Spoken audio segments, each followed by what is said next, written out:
In the States, the assumption is that because you have quotas, you do not have an issue with disclosure.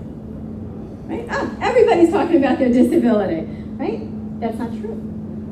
It's also thought in many countries in Asia that don't have quotas. Oh, if we had quotas, disclosure would be easier.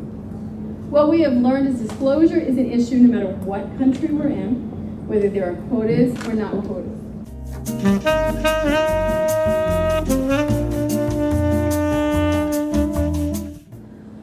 We are exchanging a lot around the best practices, but then it's also very local. So, like I was saying, we know that in France we had trouble to find qualified disabled people. So this is very local. So that's why we need to work upfront in schools. That's also why we need to have training inside the company, because that's the only way we will get the right people. Because as you said, we really keep on our requirements. We will not change anything in terms of what we ask to the applicants. So the skills will be the same if you're disabled or not.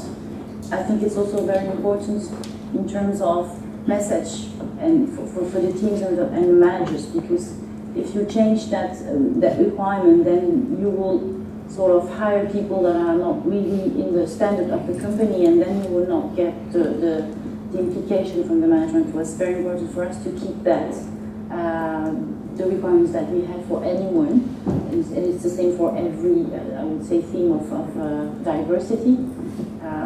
So it's really it's a global company. So we are always working with global on any subject. So it's exchanges of best practices, but then we have our local programs.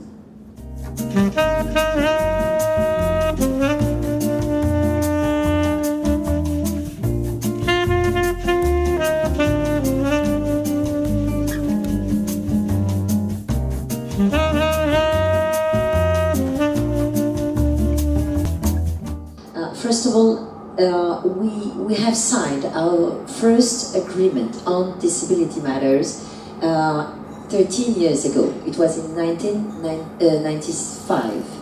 So it's not a recent topic for us. And we are now about to sign the 6th agreement on this. It means that although we have started pretty early, perhaps compared with other companies, this is something that we have to improve regularly. So that's why we are at the 6th agreement.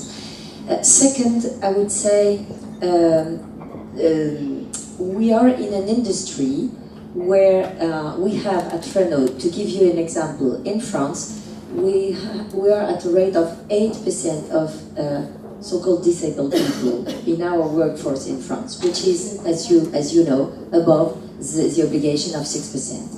So, does it mean that we are more Andy-friendly than other companies? Yes and no. Actually, as a manufacturing company, we are, the word is terrible, I'm sorry, but we are to some extent producing some disabled people in our on our manufacturing line. And this is a topic which has not been covered today yet, but which is a reality. I mean, practically we have to face this issue of hiring disabled people, but also of keeping people which become over the time disabled people. And in this respect, yes, we are a friendly Andy company, or Andy friendly company, because we are working hard to maintain the people, to to soften the jobs. We have a lot of ergonomic work to really practically make it feasible for them to continue to work in our company.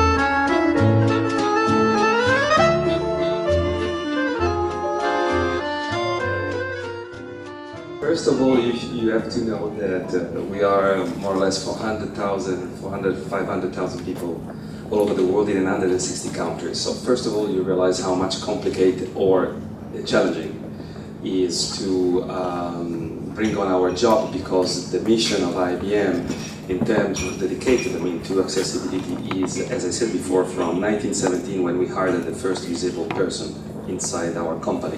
Since then, a step of research and a daily job in how we can improve the life of people in general. As you know, or as you probably know, one of our key strategies right now is named the Smarter Planet. We launched it in 2008, and probably you all have heard about smart cities as an outcome of the concept of the Smarter Planet. Well, that strategy means simply to get the best of all the technologies that are available.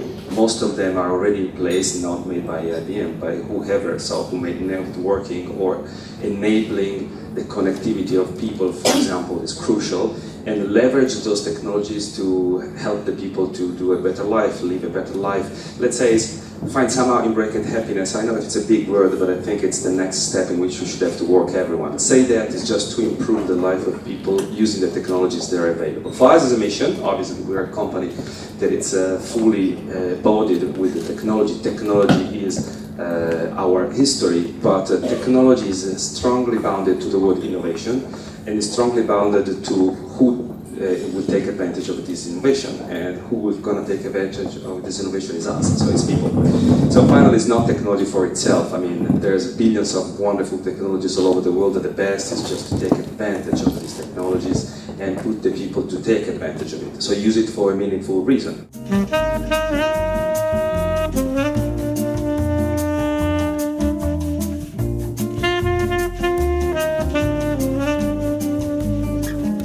So the basic idea was at the beginning very simple. To eat in the pitch dark, guided and served by blind people. This was in the early 2000s. At that time, the social responsibility was very at the beginning. And this was a quite innovative concept. The concept, I didn't have the idea. The idea was actually in the blind foundations for many years. They were using this concept to raise awareness about disability. The problem is they were not able to expand the concept because, of course, it needs a lot of logistical of investment if you want to do it on a large scale. So at the time I was in the new technology, I was working actually for SFR. It was my biggest client. So I was making huge profit, of course.